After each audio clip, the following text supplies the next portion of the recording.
What's going on, guys? Boss Up A6 here, back to another video, and today I'm here to do my AEW Full Gear 2022 predictions. Oh boy, this show is going to be certainly something. This does have potential show stealer moments, but this card is bloated. 10 matches on the main show, 3 on the pre-show. That is 13 matches. That is way too many matches. I get it. You want to try to get everyone on the show and everyone to get a paycheck. But there are certain times where these matches should not even be on the pay-per-view. So, with that being said, hope you guys enjoy this video. And let's start off with the first pre-show match, which is Brian Cage versus Ricky Starks. Semifinals in the AEW World Title Eliminator Tournament. Ricky's going to win.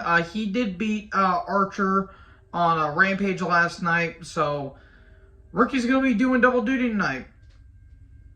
And I think, I want to say that the finals are going to be happening on Dynamite next week, so yeah, I think Ricky's going to win this match, and hopefully Ricky gets a push out of it, but knowing AEW, most likely not. So then we get the Best Friends, Orange Cassidy, Trent Beretta, and Chuck Taylor, Rocky Romero, and Danhausen versus The Factory, Keita Marshall, Aaron Solo, Lee Johnson, Nick Comoroto, and Cole Carter. Okay, this match was literally added on last night on Rampage. The Best Friends, do I care? No. Let's move on. A match I'm kind of interested to look into is Eddie Kingston versus Jun Akiyama.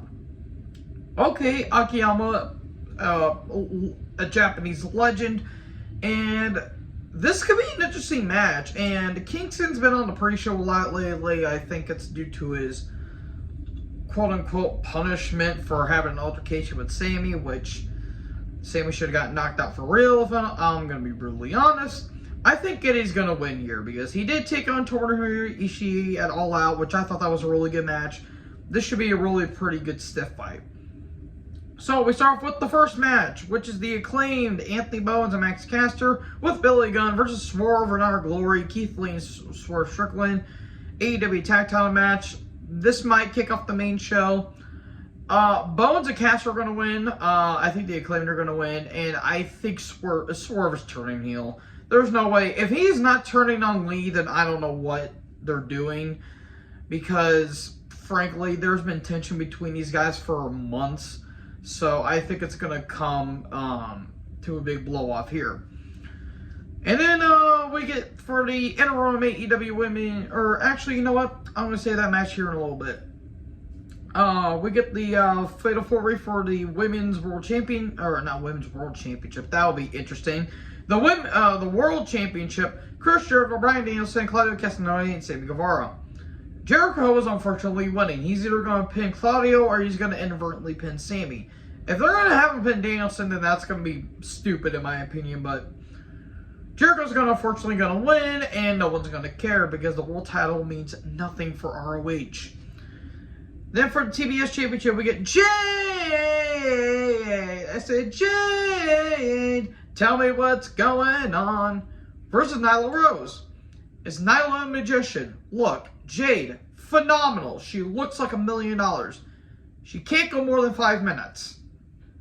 Give this maybe 5 minutes at least. If it could go 6, you're being a bit stretched. You're stretching a little bit, but Nyla can only work with women about half her size. And Jade, she's trying, and she has a really good pump kick, but she can't go more than 5 minutes without being exposed. I think Jade's going to win here, keep the undefeated streak going, and Nyla's going to be an afterthought because Nyla's been an afterthought ever since she lost the Women's Championship to Hikaru Shida. So then we get to Britt Baker DMD versus Saraya. Saraya, I don't know, I don't care. Saraya is winning. Why? Because why not? Can't wait for you 3 matches in your AEW career, and you already have a staple popped out of your neck. Now we get to the interim women's championship between Toni Storm and Jamie Hayter, aka the cake match. If you get it, you get it. Toni is winning. I think Britt's going to inadvertently cost Jamie the title, and that's going to turn Jamie babyface, because Jamie is getting really over with this crowd. If Jamie wins here, then what do you do with Tony? Are you going to have Jamie win, and then you have Britt attack Jamie, and then you have that thing going on? Because we don't know the whereabouts of Thunder Rosa. To be fair, she's suffering a severe back injury, and hopefully she's going to be back by the time January comes around. And, yeah, I think Britt's going to inadvertently cost Jamie the title, but give these women maybe 10 to 12 minutes, let them kick each other in the ass, and there you go. Have Jamie, Tony win in the end. And then we get the never-ending feud, because TNA 2006-2007 is not left. Jay Lethal and Jeff Jarrett versus Darby and Sting. Darby and Sting, I don't care. I have nothing against Jeff Jarrett personally. It's just like he was never a main eventer. He was a great mid-carder, and that's it. I like Lethal. He's really not benefiting from this. I love Sting. He's undefeated somehow in AEW, and Darby wants to die one day by doing some of these spots. So, someone's taking a guitar shot, most likely Darby. And there you go. So then we get Luchasaurus versus Jungle Boy, Jack Perry, steel cage match. Jungle Boy is winning. I don't know why they keep continuing this feud, but they need to get away from this Christian Cage feud, because this thing's been going on for months. And then we get to Death Triangle, which is Pac, Penta, Ray with Alex Abrahantes. I like doing that. Versus the Elite, Kenny Omega and the Bucks, Trios tag titles. Who in God's green earth gives a front flipping shit about these tag titles? No one. The Bucks and Omega are winning. Why? Because we can't have nice things. Rick Knox is going to get involved, and who ain't going to care?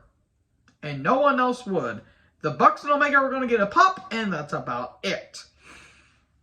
By the way, the reason why I'm not going full detail in this show is because maybe outside of 12 matches, this thing is bloated as hell, a lot like All Out, and not a lot of matches stand out because not a lot of these matches matter.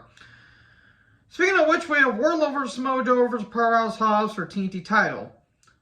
Wardlow's TNT title, Joe's ROH TV title, and Powerhouse Hobbs is kind of going after a championship. They wrote themselves to a corner. If you pin Joe, it means the TV title means nothing, but to be fair, the TV title hasn't meant anything in the last number of years. And then you have Hobbs, who if you pin Hobbs, that's going to halt his momentum. But if you pin Wardlow, what is that going to do with Wardlow? But to be fair, Wardlow has been on thin ice for months ever since the MJF incident. I think Wardlow is going to win and he might pin Joe. I think Joe's taking the pin. There's no way Hobbs or Wardlow's taking the pin. You can have Wardlow or Hobbs win. I think Wardlow's going to retain, and then maybe you can... If it was a unification match, maybe Wardlow would have won, but I think Joe's getting pinned here. And then we get to the main event for the not Ring of Honor, for the AEW World Championship. Jon Moxley versus MJF. MJF is winning. If they don't pull the trigger on MJF, then you might as well just stop the company. I love Mox. The dude's been carrying AEW on his back for, let's be honest, for about 2.5 years. Into the pandemic era, and even after the pandemic era, he's been carrying the company on his back, even if he doesn't even have the world title. MJF is winning. I think they can do one of three things here. One, have the whole thing with the firm being absolute swerve and MJF actually being on the firm's side after all. Or you can have MJF go clean and actually pin Moxley clean. Or, which I think what they're going to do here, have William Regal turn heel and you can join him with MJF. Now MJF is getting a lot of good reactions, but he's still going to be a dickhead heel. So maybe him and Regal as a pairing is going to be absolutely great.